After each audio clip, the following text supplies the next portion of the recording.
본산의 회의장은 무겁게 가라앉아 있었다.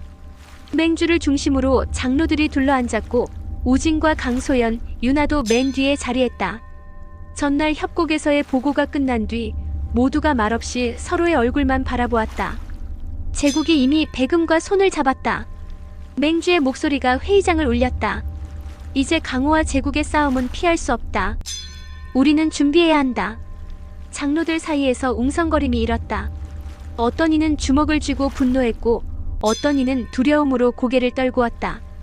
제국의 군세는 크고 황제의 권위는 절대적입니다. 우리가 어찌 그들과 맞서 싸울 수 있겠습니까? 차라리 협상을 시도해야 하는 것 아닙니까? 이견이 난무했다. 그러나 맹주는 단호하게 고개를 저었다. 이름 없는 자들과 손잡은 제국은 더 이상 협상할 상대가 아니다. 그들은 강호를 흡수하고 모든 이름을 지워낼 것이다. 협상은 곧 멸망이다. 우진은 회의장의 뒷자리에 서 있었지만 모든 시선이 자신을 향해 오는 것을 느꼈다. 장로들 중 일부는 속으로 그를 원망하는 듯 눈빛을 날렸다. 내가 길손이 되었기에 이런 일이 벌어진 것 아니냐. 그러나 우진은 흔들리지 않았다. 맹주가 다시 입을 열었다. 우진. 그 한마디에 회의장이 조용해졌다. 너에게 새로운 길을 맡기겠다. 제국으로 향해라. 순간 웅성이 터졌다. 맹주님, 그것은 자살행위입니다. 제국은 이미 배금의 손에 물들었는데 그 안으로 보내시겠다니요. 그가 제국에 잡히면 이름마저 지워질 것입니다. 맹주는 굳은 얼굴로 그들의 반발을 잠재웠다. 그렇기에 그를 보내야 한다. 길손이 아니면 할 수 없는 일이다. 제국 안에서 이름 없는 자들의 실체를 밝혀내고 배금과 연결된 뿌리를 끊어야 한다. 그렇지 않으면 강호는 결코 살아남지 못한다. 우진은 고개를 숙였다. 맡겨주십시오. 비록 그 길이 어둡다 해도 제 발걸음으로 밝혀가겠습니다. 회의가 끝난 뒤 윤아와 강소연이 곧장 다가왔다. 윤아의 얼굴은 창백했다. 정말 제국으로 갈 거야? 거긴 협곡보다 훨씬 위험해. 우진은 담담히 웃었다. 길은 두려움 속에서 열리는 거야. 내가 멈추면 그 순간 강호의 이름이 무너진다. 강소연은 깊게 한숨을 내쉬며 어깨를 두드렸다. 내 고집은 알겠다. 하지만 이번만큼은 나도 따라가겠다. 제국의 내막을 밝히는 일 혼자서 감당할 수는 없어. 윤아도 단호하게 고개를 끄덕였다. 나도 갈 거야. 내가 가는 길이 내 길이기도 하니까. 우진은 잠시 그들을 바라보다가 고개를 끄덕였다. 좋아. 우리 셋이 함께 제국으로 가자. 다만 그 길은 돌아오지 못할 수도 있다. 출발 전날 밤 우진은 홀로 마당에 섰다. 달빛이 잔잔히 흙바닥을 비추고 있었다. 그는 손끝으로 허공에 선을 그었다. 그러나 이번엔 단순한 선이 아니었다. 선 안에 점점 안에 수만의 이름이 있었다. 그는 속으로 중얼거렸다. 내 이름이 무너진다 해도 내가 걸어온 길은 사라지지 않는다. 배금, 기다려라. 내 이름을 반드시 지우겠다. 그 순간 달빛이 더욱 밝아져 마치 하늘이 그의 결심을 증명하는 듯했다. 다음 날 새벽 세 사람은 본산을 떠났다. 길손의 발걸음은 강호에서 제국으로 이어졌다. 새로운 여정이 시작되고 있었다. 국경으로 향하는 길은 새벽 안개가 낮게 깔려 있었다. 본산을 떠난 지 사흘째 우진과 윤아, 강소연은 산맥의 마지막 고개를 넘었다. 고갯마루에 서자 바람의 결이 달라졌다. 강호의 바람이 아니었다. 제국의 바람이었다. 짠 기운이 섞여 있었고 소문이 더디게 흐르는 느낌이 들었다. 말의 귀가 자주 까딱였고 길가의 수풀은 누군가의 발자국을 감추듯 눕다가 일어났다. 여기서부터는 말과 발걸음 모두 이름을 숨겨야 해. 강소연이 낮은 목소리로 일렀다. 제국의 검문은 종종 이름을 먼저 묻는다. 대답이 느리면 곧바로 의심하지. 윤아가 목봉을 천으로 감쌌다. 그럼 오늘 나는 장터로 가는 약초꾼. 우진은 작은 미소를 지었다. 나는 길과 무게를 재는 책생. 발걸음을 세는 장부를 들고 다니는 사람. 나는 수레를 사는 상단대리. 강소연이 덧붙이며 웃었다. 그러나 검은 늘 허리에 있다. 석양이 지기 전 세 사람은 국경의 제일 큰 관문인 정루에 도착했다. 정루는 제국의 붉은 깃발이 수십 장 걸려 있어 하늘이 저녁보다 먼저 붉었다. 누각 아래 검문대가 줄을 세우고 있었고 등 뒤에서 방울 같지 않은 얇은 울림이 간헐적으로 들려왔다. 방울은 아니었으나 방울을 흉내낸 관아의 금속구였다. 이름을 불러 반응을 보는 도구라고 했다. 성명. 검문관이 무표정하게 물었다. 강소연이 먼저 나섰다. 상단 대리 강세. 수레를 사려 장으로 가오. 증표. 그는 미리 준비한 어음과 봉인을 내밀었다. 검문관은 잠시 기색을 살피더니 통과를 손짓했다. 금속구가 미약하게 떨렸으나 소리는 번지지 않았다. 유나의 차례였다. 초양. 산골에서 약초를 캐러 내려옵니다. 그녀는 주머니에서 말린 뿌리와 잎을 보여주었다. 금속구는 한 번 떨렸으나 곧 잦아들었다. 마지막이 우진이었다. 그는 장부를 펼쳐 보였다. 책생 우연. 발걸음값을 제어 상단에 넘깁니다. 검문관이 눈썹을 치켜 올렸다. 발걸음값? 길이 흔들리면 값이 달라집니다. 오늘의 흔들림을 어음으로 묶지요. 금속구가 작은 소리를 냈다. 그러나 우진의 가슴 호흡이 그 떨림을 삼켰다. 검문관은 고개를 끄덕이며 길을 터주었다. 정루를 지나자 도시가 펼쳐졌다. 제국의 남문시는 넓은 돌길 사이사이 물길이 흘렀고 상인들의 외침이 낮고 길게 이어졌다. 이상한 점은 누구나 상대의 이름을 잘 부르지 않는다는 것이었다. 저기 그쪽. 사장님. 손님. 이름은 줄고 호칭만 남았다. 호칭은 안전했고 이름은 위험했다. 유나가 속삭였다. 사람들이 스스로 이름을 아끼고 있어. 잃어버릴까봐. 그럼 이름을 부를수록 누군가가 얻는다. 우진이 대답했다. 배금의 손이 긴 이유야. 숙소를 잡은 뒤 강소연은 연락책을 찾으러 사라졌다.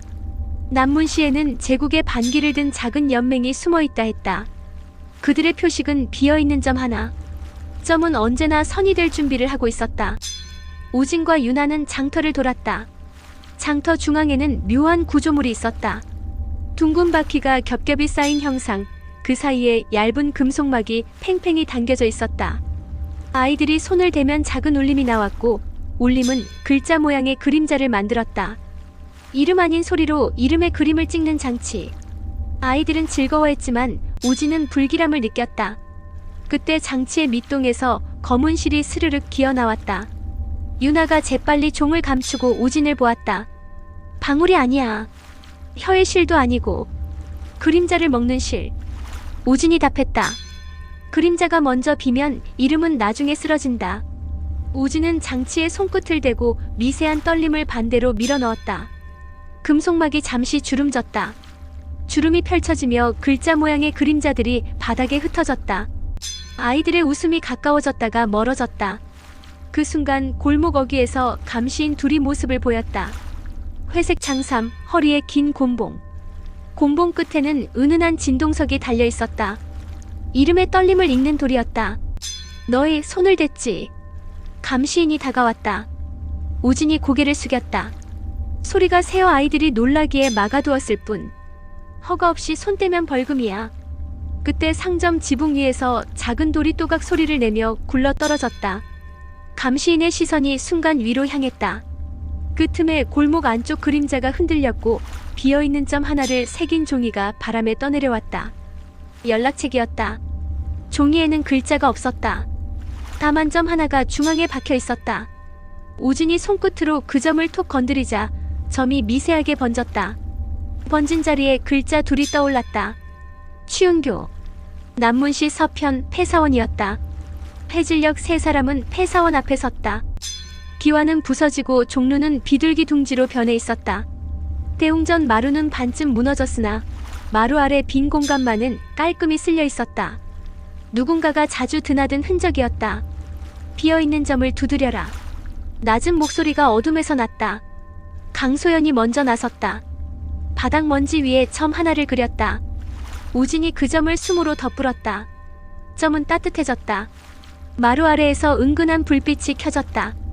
검은 두건을 쓴 사내가 모습을 드러냈다. 남문의 빈점. 너희가 맞나? 강소연이 고개를 끄덕였다. 본산의 길송과 함께 왔다. 사내의 시선이 우진의 얼굴을 훑었다. 잠시 침묵. 그리고 낮게 말했다. 제국의 이름이 이미 갈라졌다. 남문의 감찰부 황성의 흑의 사, 그리고 장터의 놀이 장치까지 모두 같은 실로 묶여 있다. 우진이 물었다. 실의 시발은 어디인가? 황성 북문. 새로 세운 이름 창고. 사내는 이를 악물었다. 사람들의 서류, 호적, 인장, 상표, 표식 모든 이름을 한 곳에 모아 관리한단다. 이름이 종이로 묶이면 방울이 부를 때 훨씬 쉽게 흔들리지. 유나가 숨을 삼켰다. 그럼 강호의 이름도 거기에 복사될 수 있겠네. 이미 시작됐지. 사내가 고개를 끄덕였다. 국경을 넘는 상단의 명부가 거기로 들어갔다. 오늘 너희 같은 상행이 더 있었어. 빈점이 아니었다. 가짜점. 바람이 사원의 파편을 스치고 지나갔다. 우진은 무너진 종루를 올려다보았다. 밤은 빠르게 내려왔고 먼 데서 천둥이 굴렀다. 그는 한 박자 쉬고 결심을 말했다. 내일 새벽 이름 창고의 첫 장을 뒤집는다. 종이를 바꾸는 게 아니라 결을 바꾸는 것이다. 사내가 물었다. 무기를 모을까? 아니. 우진이 고개를 저었다. 성과점이면 충분하다. 다만 길이 필요하다. 강소연이 웃었다. 길은 내가 연다. 유나가 목봉을 끌어당겼다. 소리는 내가 있고. 그 밤 폐사원의 마루 밑에 얇은 등불 하나가 늦게까지 꺼지지 않았다. 점은 조용히 숨을 먹고 선은 아주 천천히 길이를 늘려갔다. 바람은 텅 빈 종루를 흔들며 새벽을 불러오는 연습을 했다. 폐사원의 등불은 늦게까지 꺼지지 않았다. 우진과 강소연, 유나는 마루 밑에서 연락책과 함께 앉아 새벽 계획을 세웠다. 이름 창고로 향하는 길은 단순히 황성의 북문을 넘는 문제가 아니었다. 제국이 새로 만든 그 창고는 단단한 벽과 군사, 그리고 이름 없는 자들의 실이 함께 얽혀 있었다. 창고의 문은 세 겹. 연락책이 설명했다. 첫째는 제국 군사의 철문, 둘째는 관리들의 봉인, 셋째는 방울의 결계다.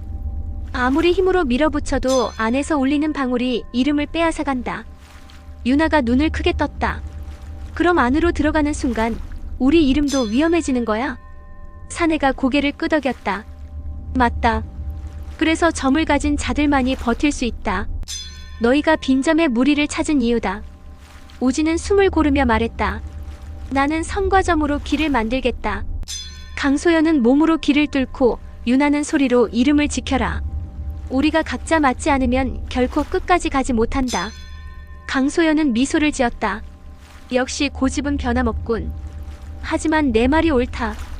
유나도 고개를 끄덕였다. 소리는 나를 배신하지 않아. 끝까지 불러주겠어. 새벽 전 바람은 차갑게 불었고 하늘은 짙은 먹빛으로 가라앉았다. 세 사람은 폐사원의 문턱을 나서며 마지막으로 숨을 모았다. 발걸음마다 점을 찍듯 조심스러웠고 눈빛은 서로를 향해 흔들리지 않았다.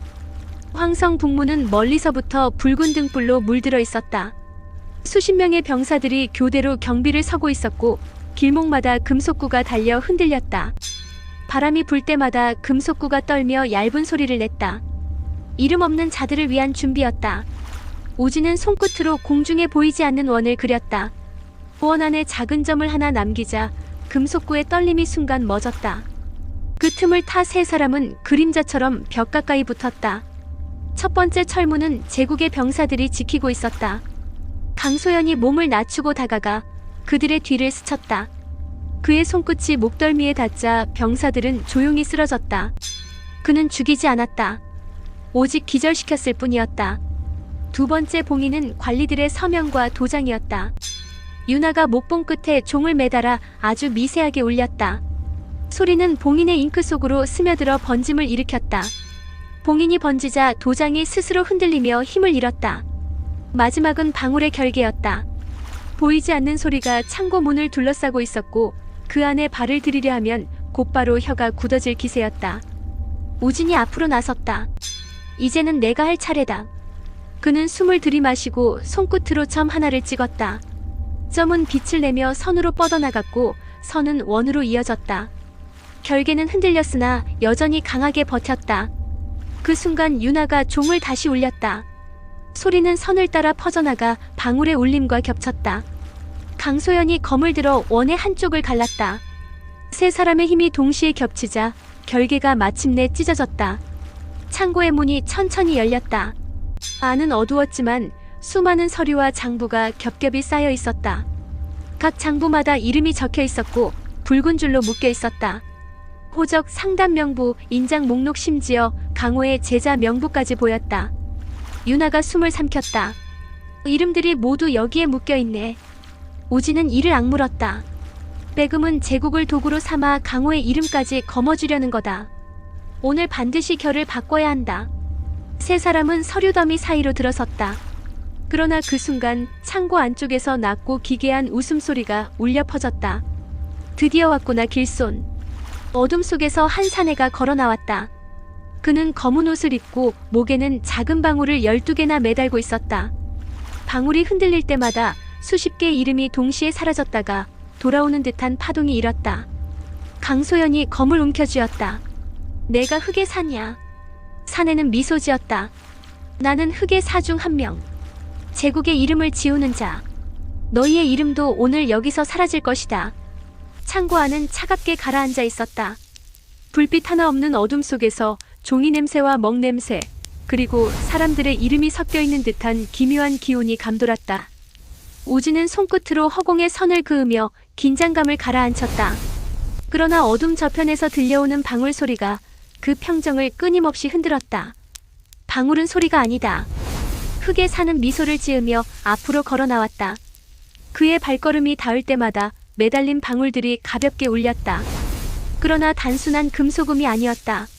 마치 누군가의 이름을 불러내고 지우는 듯한 떨림이 공기 속을 스쳤다. 방울은 이름을 흔드는 결. 너희가 선을 그어 길을 잇는다 해도 내 방울 하나면 그 길은 곧 끊어진다.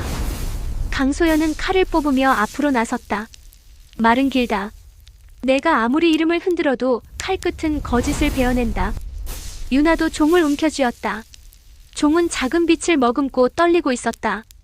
이름을 잃지 않게 해주는 소리, 그게 내 종이야. 내 방울 따위에 삼키게 두지 않겠어. 우진은 두 사람의 곁에 섰다. 흑의 사, 내가 아무리 방울을 흔든다 해도 선과 점은 꺼지지 않아. 내가 길을 열 것이다. 첫 울림이 터졌다. 흑의 사가 팔을 흔들자 방울들이 동시에 울리며 서류 장부 위의 글자들이 일제히 흔들렸다. 어떤 글자는 번지며 사라졌다가 다시 쓰였고 어떤 글자는 반으로 갈라져 허공에서 흩날렸다. 그 순간 우진의 시야에도 자신의 이름이 아득히 흔들리는 듯한 환영이 비쳤다. 정신을 붙들어. 강소연이 외쳤다. 그의 검이 방울 소리를 가르듯 휘둘러졌다. 검 끝에서 흙의 결이 퍼져나갔다. 검은 단순한 무기가 아니었다.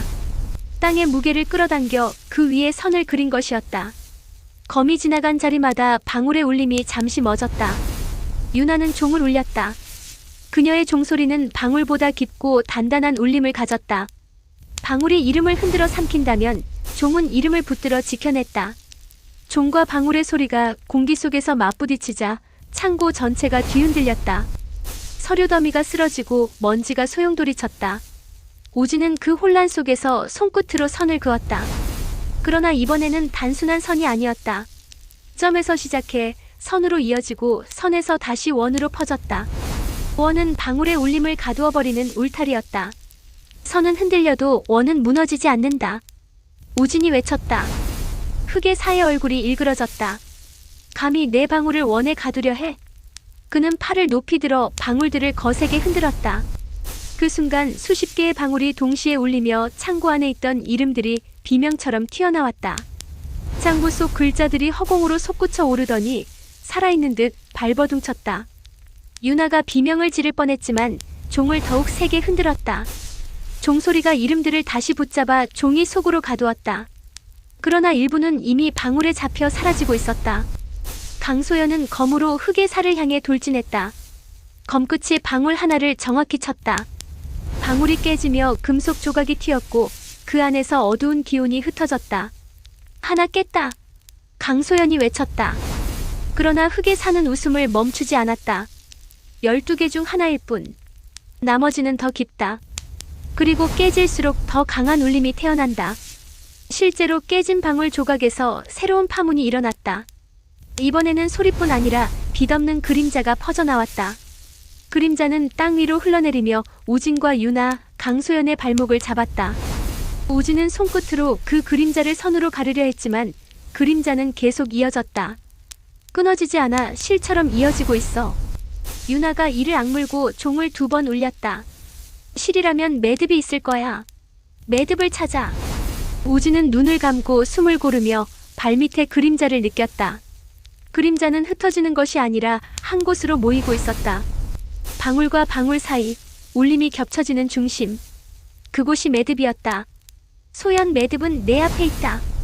강소연은 지체 없이 검을 내리쳤다. 흙과 불의 결이 겹쳐진 검격이 그림자의 매듭을 베어냈다. 순간 그림자가 사라지고 방울의 울림이 잠시 흔들렸다. 흙의 사가 비명을 지르며 뒤로 물러났다. 내 놈들 이름 없는 자가 아니면서 어떡해. 오지는 숨을 고르며 대답했다. 우리는 이름을 지키는 자다. 너희처럼 이름을 빼앗는 자와는 다르다. 그러나 흙의 사의 얼굴에는 다시 비웃음이 번졌다. 좋다. 그럼 마지막을 맛보아라. 내 방울의 울림은 단순한 소리가 아니다. 제국 황제의 이름이 깃든 방울이다. 그가 마지막 방울을 울리자 창고 천장이 갈라졌다. 거대한 이름의 그림자가 허공에 떠올랐다. 황제의 이름이었다. 수많은 획이 얽히고 설키며 창고 전체를 덮어버렸다. 오지는 손끝에 마지막 점을 찍었다. 그렇다면 나도 내 이름으로 맞서겠다. 그의 이름 우진이 점과 선으로 허공에 새겨졌다. 그리고 그 이름이 황제의 그림자와 맞부딪혔다. 황제의 이름이 창고 천장을 뒤덮자 공기 자체가 흔들리기 시작했다. 획마다 번개처럼 검은 빛이 일렁였고 그 그림자는 살아있는 짐승처럼 꿈틀대며 우진의 이름을 집어삼키려 들었다.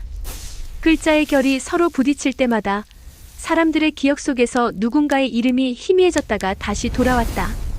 창고 안에 쌓인 수만 권의 장부가 덜컹거리며 울부짖는 듯 흔들렸다.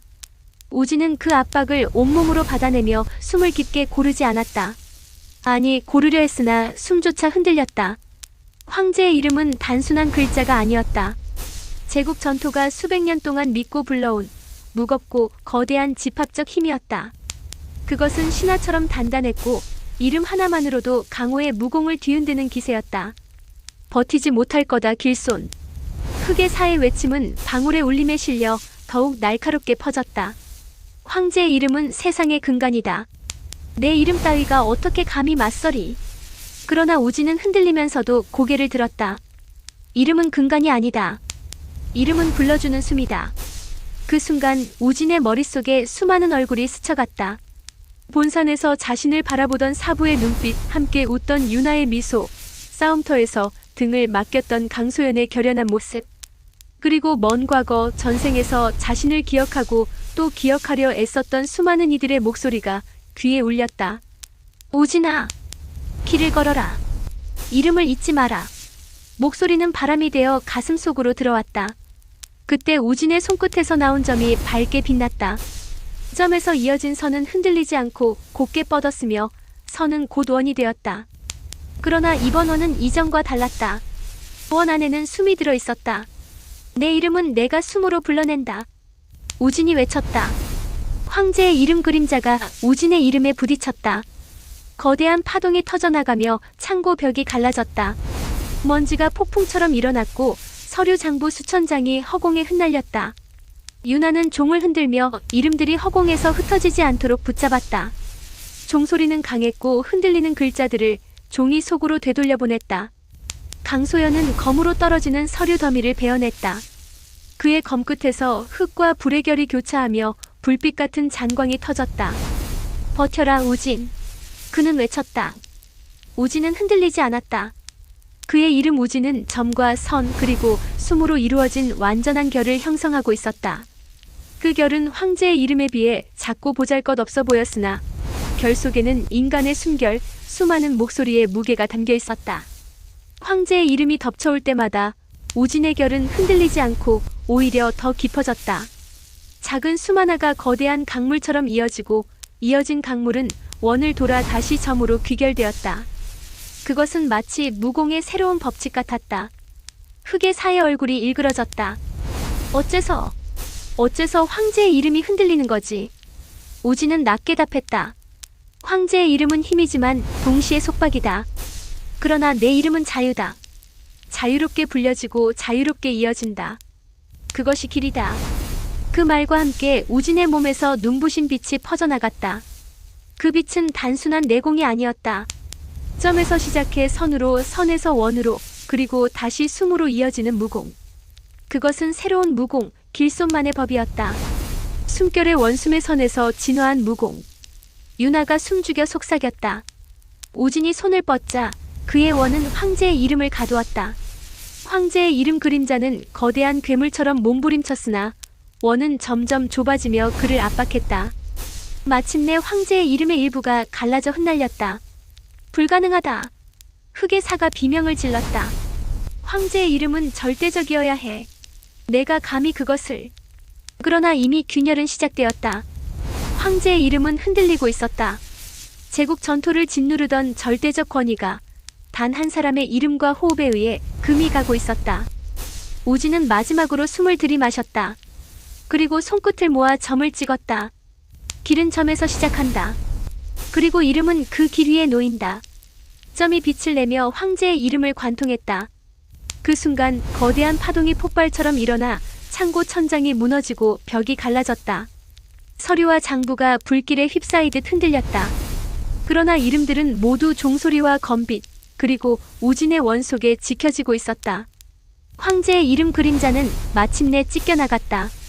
흙에 사는 방울들을 움켜쥔 채 비명을 지르며 뒤로 물러났다. 이것이 끝이 아니다. 황제의 이름은 하나가 아니야. 또 다른 이름, 또 다른 힘이 깨어날 것이다. 그는 방울 몇 개를 남기고 어둠 속으로 사라졌다. 잔해 속에 서 있던 우진은 천천히 숨을 내쉬었다. 어깨는 무겁게 내려앉았지만 그의 눈빛은 한층 깊어져 있었다. 강소연이 다가와 웃었다. 내 놈 결국 해냈구나. 이름으로 이름을 베어내다니. 유나는 눈가가 젖어 있었다. 정말 널 잃는 줄 알았어. 하지만 넌 내 이름을 지켰네. 우진은 두 사람을 바라보며 고개를 끄덕였다. 이건 시작일 뿐이다. 황제의 이름은 아직 완전히 무너지지 않았다. 더 깊은 곳에 더 큰 힘이 잠들어 있다. 하지만 오늘 나는 알았다. 내 이름은 결코 사라지지 않을 거라는 걸. 창고의 균열은 아직도 금속성 울림을 냈다. 천장에서 떨어진 먼지들이 서서히 가라앉자 붉은 끈으로 묶인 장부들이 제자리를 찾으려는 듯 삐걱이며 서로를 기대었다. 불길은 나지 않았다. 유나의 종소리가 먼저 불꽃의 결을 잠재웠고 우진의 원이 그 불씨를 원 밖으로 흘려보냈기 때문이다. 강소연이 무너진 서가를 들어올려 통로를 냈다. 밖으로 빠져야 해. 곧 감찰부가 들이닥친다. 우진은 고개를 저으며 방울 조각을 주워들었다. 깨진 조각의 안쪽에는 육각의 미세한 홈이 새겨져 있었다. 홈마다 아주 가느다란 검은 실이 말려붙어 있었다. 이건 단순한 소리 그릇이 아니야. 실을 감는 힘이 있어. 누가든 이름을 불러주기만 하면 그 실이 방향을 잡고 끌고 간다. 유나가 손끝으로 조심스레 실을 들어 올렸다. 실은 빛을 거의 반사하지 않았다. 이 실 혀에 달라붙던 그 실과 닮았어. 하지만 더 질겨. 맞아. 우진이 낮게 말했다. 혀의 실은 사람을 침묵시키는 것이고 방울의 실은 이름을 끌어내는 거야. 둘이 합쳐지면 부르고 지우는 완성된 고리. 그때 부러진 기둥 뒤쪽에서 신음이 들렸다. 검은 관복의 관리 하나가 깔려 있었다. 강소연이 돌을 치워 그를 끌어냈다. 관리의 숨은 가늘었지만 의식은 있었다. 살고 싶다면 지금 본 걸 잊어라. 강소연이 차갑게 말했다. 관리는 고개를 세차게 저었다. 나는 잊고 싶어도 잊을 수가 없네. 그의 눈가가 떨렸다. 이름 창고의 뿌리는 황성 아래로 뻗었어. 서고는 미끼일 뿐 진짜는 지하의 골격이라 불리는 곳이야. 방울, 실, 금속구 모든 청사진이 거기서 올라와. 우진의 시선이 깊어졌다. 골격의 문은 북문의 예수로. 도시가 커지며 막은 줄 알겠지만 감찰부만 쓰는 숨통이 남아있지. 검문 없이 드나들 수 있는 길. 관리의 목이 툭 꺾일 듯 기울었다. 유나가 급히 맥을 짚고 물을 적셔 입가에 댔다. 작은 숨이 돌아왔다. 멀리서 나팔 소리가 울렸다. 창고의 균열이 그 소리를 끌어와 크게 증폭했다. 감찰부의 진군이었다. 강소연은 곧장 출구 쪽을 살폈다. 두 갈래. 바깥담으로 오르는 사다리와 반대로 지하석으로 내려가는 계단. 유나가 우진을 바라봤다. 우리는? 우진은 방울 조각을 손에 쥔 채 대답했다. 지하로. 지하석고는 차갑고 건조하고 지나치게 질서정연했다. 벽마다 사각의 틀이 박혀있고 틀마다 비어있는 금속판이 꽂혀 있었다. 금속판의 표면에는 아무 글자도 없었지만 귀를 가까이 대면 불리지 않은 이름들이 미약하게 진동하는 것이 느껴졌다. 이건 이름의 거울. 우진이 말했다. 종이에 올라가기 전 이름의 결을 먼저 체계로 맞추려는 판. 강호의 이름까지 여기서 모양을 바꿔 올리겠다는 거네. 유나의 목소리가 떨렸다. 계단 뒤쪽 낡은 수로문에 고리가 보였다. 녹이 슬어 있었지만 누군가 자주 만진 흔적이 남아 있었다. 우진이 고리를 잡아당기려는 순간 철편이 덜컥 박혀 문이 잠겼다. 수로 너머에서 발소리. 감찰부 선봉이었다. 돌아. 강소연이 칼을 반쯤 뽑았다. 좁은 곳에선 내가 앞. 그때 우진이 손을 들었다. 잠시만. 그는 방울 조각의 홈에 희박한 숨을 불어넣었다. 홈 사이로 실이 아주 조금 풀려나왔다. 우진은 그 실을 수로문 균열에 끼우고 손목으로 짧은 묶음을 만들었다. 찰나 문틈 사이로 스며들던 발소리의 결이 흔들렸다. 실은 소리를 당겼고 당겨진 소리는 문에 자기 울림을 반사했다. 안쪽에서 자물통이 스스로 탕 하고 튀어올랐다. 소리를 묶어 소리를 여는 법. 우진이 미소를 비쳤다. 흙의 사의 장난감을 역이용해야지. 문이 열리자 젖은 흙냄새와 함께 차가운 바람이 훅 들이쳤다. 수로는 아래로 다시 아래로 도시의 뼛속을 향해 내려가고 있었다. 멀리서 낮고 둔탁한 박자, 심장처럼 규칙적인 금소금이 울렸다. 유나가 속삭였다. 저기야. 골격. 세 사람은 허리를 낮추고 물길을 따라 걸었다. 물은 무릎까지 차올랐고 벽 틈마다 은빛 실이 거미줄처럼 엮였다. 실은 살아있는 것처럼 숨을 쉬었다. 가까이 갈수록 머릿속이 먹먹해졌다. 이름을 불러라, 이름을 버려라 같은 명령어들이 무의식의 지층을 스치고 지나갔다. 강소연의 손이 칼자루를 꽉 쥐었다. 너무 오래 있으면 뺏긴다. 우진이 고개를 끄덕였다. 그래서 지금 결을 바꿔야 해. 우진은 수로 바닥의 물결을 바라보았다. 물결은 왼쪽으로 돌다가 어느 지점에서 미세하게 꺾였다. 그 꺾임이 실의 박자와 일치했다. 우진은 손끝으로 물 위에 점 하나를 찍고 그 점을 축으로 짧은 원을 만든 다음 원 바깥에 아주 가는 선을 더했다. 물결이 잠시 멈추었다가 반대로 돌기 시작했다. 실의 박자가 뒤집혔다. 실에서 흘러나오던 명령의 결이 가늘어지고 대신 바깥의 소리가 안으로 스며들었다. 도시의 숨, 시장의 호흡, 아이들의 웃음, 장정들의 구령. 살아있는 소리들이 수로를 가득 채웠다. 지금이야. 강소연이 속삭였다. 그는 매듭 가장 두꺼운 곳을 골라 베었다. 유나가 종을 울려 새로 만든 박자를 고정했다. 우진은 점을 하나 더 찍어 원의 지름을 넓혔다. 실이 와르르 풀리며 벽의 틀 사이사이로 사라졌다. 잠시 후 둔탁한 금속 박자가 꺼졌다. 골격의 첫 고리가 풀린 것이다. 대신 상층에서 나팔이 3번 울렸다. 감찰부가 수로로 병력을 돌린 신호였다. 물살이 빨라졌다. 길은 더 이상 기다려주지 않았다. 퇴로는 좁았다. 세 사람은 물결을 거슬러 창고로 되돌아왔다. 창고 위편 무너진 천장의 틈으로 여명이 새어들었다. 붉은 끈으로 묶인 장부들은 더 이상 떨지 않았다. 우진의 원과 유나의 종 강소연의 칼이 이방만큼은 지켜냈다. 연락책이 폐사원 쪽 비밀 통로에서 모습을 드러냈다. 잘못하면 포위된다. 남문 외곽의 점들이 길을 바꾸고 있어. 너희를 북동 골짜기로 빼겠다. 우진은 방울 조각을 주워 품에 넣었다. 조각은 미약하게 떨리며 아직 깨어있는 이름들의 선을 가리켰다. 고맙다. 하지만 우리 발걸음은 황성으로 향할 거다. 골격의 심장까지. 유나가 그의 손등을 잡았다. 한숨만 쉬고 가자. 숨을 잃으면 이름도 잃어. 강소연이 씩 웃었다. 한숨, 딱 한숨. 잠깐의 고요. 우진은 눈을 감아 호흡을 세웠다. 하나, 둘, 셋 점이 가슴 안에서 다시 뜨거워졌다. 그는 눈을 뜨며 낮게 말했다. 다음 길의 이름을 정하자. 무명의 골짜기로. 유나가 고개를 끄덕였다. 거기서 소리를 다시 맞추자. 강소연은 검을 어깨에 얹었다. 그리고 흙에 사의 나머지 방울을 부수자. 세 사람의 그림자가 창고 바닥에 길게 겹쳤다. 천장의 틈 사이로 새벽빛이 내려와 그 그림자를 한 줄의 선으로 묶었다. 선은 문턱을 넘어 복도로, 복도에서 담장 위로, 담장 넘어 아직 어둠이 남은 길로 이어졌다. 밖으로 나오자 도시의 바람이 바뀌어 있었다. 밤새 흔들리던 호칭들이 한 톤 낮아졌고 몇몇 상인들이 서로의 이름을 조심스럽게 불러보았다. 누군가는 대답했고 누군가는 아직 입술을 다물었지만 적어도 더는 혀가 굳지 않았다. 오진은 멈춰서서 뒤돌아보았다. 무너진 이름 창고의 처마 끝에 작고 밝은 점 하나가 떠 있었다. 그 점은 곧 사라졌지만 사라지기 전 잠깐 길을 밝히는 등불처럼 빛났다. 그는 동료들을 향해 고개를 끄덕였다. 가자. 새벽 바람이 세 사람의 옷자락을 끌어당겼다. 발끝이 같은 박자를 밟았다. 이름을 지우려는 어둠은 깊었고 그 어둠의 심장, 황성의 골격은 아직 멀었다. 그러나 길은 열렸다. 점은 살아있었다. 그리고 그 점에서 다시 선이 자랐다.